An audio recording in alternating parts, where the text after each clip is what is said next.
मेरे भाइयों, मैंने सड़क पर आकर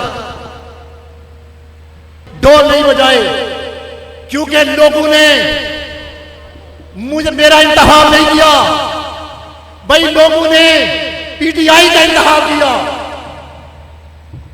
अब लॉ एंड ऑर्डर मसाइल की जंग उनने लड़ दी है। आज मुझसे पूछे जिन्होंने इमरान खान को वोट दिया, जब उसका वोट चोरी हुआ उसके देने वालों से पूछे आज आपने उसका गिरफ्तार क्यों नहीं पकड़ा, और जिसने आपका वोट जाके पार्लियामेंट में बेच दिया।